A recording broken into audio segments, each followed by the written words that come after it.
our clean and beloved riders of the current peloton are currently competing in the Tour de Suisse, one of the fetish races of our protagonist of today, the lover of snow who was known on occasion to mistreat women in the oldest profession in the world. It can only be Jan Ullrich, who won his last victory as a professional in this race, at the same time that the Spanish Guardia Civil discovered that he was the doped son of Rodicio in the documentation seized from Dr. Fuentes. The winner of the 1997 Tour de France has been selling his miseries in books, documentaries and media interviews for months now, and in one of them he explained several of the secrets of his doping as a professional cyclist, as well as the hypocrisy that exists in the world of cycling, and also some small brushstrokes on current doping and what to do to eradicate it. Now, if you want to eradicate all your friends on the next climb or 30 sign you sprint for, I offer you the opportunity to participate in a raffle for the most fashionable bike in the cycling universe, a legendary Van Rysel, on which you will crush them all, without exception, mercilessly. For this, you only have to subscribe to our new channel, Celebs Highlights. Watch the videos until the end and then leave a comment describing what you've seen. The more comments you leave, the more chances you have to win. After the Tour de France, we will announce over there the winner. So pay attention. And now, yes, let's get on with Ullrich. In this interview with the ZDF television channel, Jan wanted to be very clear about something that we all knew, but that many have wanted to deny. According to the red-haired lover of beer in industrial quantities, if he had not doped, he could not have been a professional cyclist. He was told this as soon as he turned pro in 1995 with the telecom team. However, we believe that he faced this dilemma even earlier, since in 1994, at only 21 years of age, Ullrich achieved no less than third place in the World Time Trial Championships, ahead of legendary dopers such as Abraham Alano, Alex Zuller or Yevgeny Berzin in his magical year under the watchful eye and orders of Dr. Ferrari. Jan recognized that he wanted to continue making a living from cycling, and so he had no objection to using EPO and multiple other substances in order to stay in the wheels. Jan used a metaphor typical of his armament hobbies. He said, "You don't want to go into a gunfight armed with a single knife." Exactly the same words that his current friend Lance Armstrong has repeatedly said. A friend who still has his 1993 rainbow jersey, despite confessing that he had been doping since 1992. The journalists did not want to ask Jan about the impressive medical advantage that the telecom team enjoyed after the arrival of friend of the channel Bjarne Riis in 1996, enough to propel them from being a third-ranked team to the best in the world peloton in just 6 months. And it's a pity, but it seems that with Jan there's no interest in knowing about his cheating, his doping practices, or his contacts that led him through the world of cheating that is professional sports. The media instead just want to focus on showing him as a weak character whose life was destroyed by drugs and bad decisions. And then Jan tells us it all happened in 2006. Just after winning that Tour de Suisse and all set to participate in the Tour de France, where he would have to face Berillo, also a client of Eufemiano Fuentes, and directed by his former bald Danish partner, they're always, well, you can fill in the rest. Omari Sports, in an exercise of total cleanliness, expelled the two riders in order to have the cleanest possible race. A race that Floyd later won in Disneylandis, totally doped up to his dope-smoking eyebrows.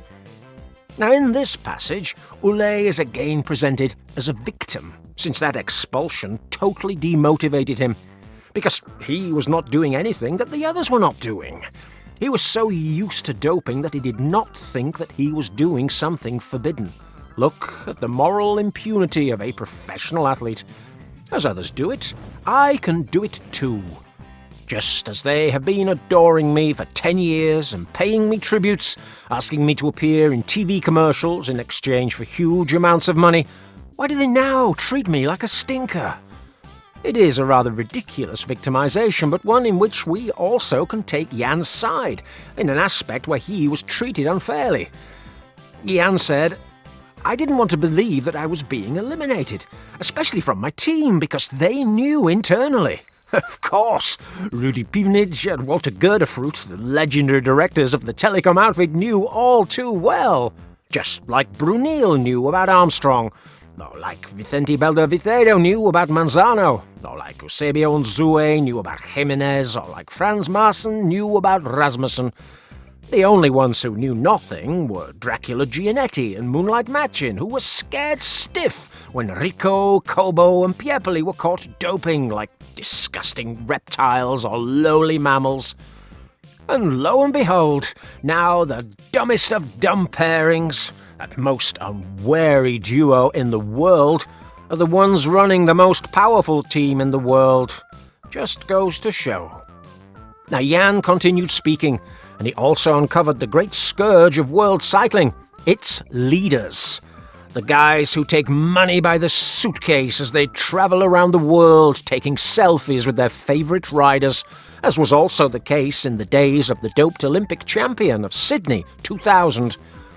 Ullrich declared that the UCI knew about all the doping practices at the time, but they kept silent with his expulsion in 2006. The tour that never was, that ended his career. Of course, Hein Verbruggen, president of the UCI, he concealed several doping positives of Lance, his great friend.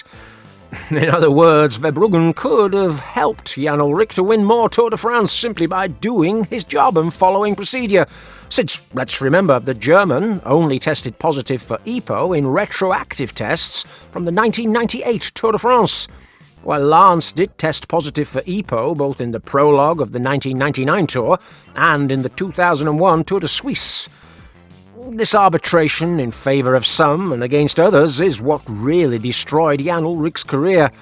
And again, he shows his distrust of the current leaders of world cycling. He said, "Personally, I think the system can only change if the world sports governing body remains vigilant."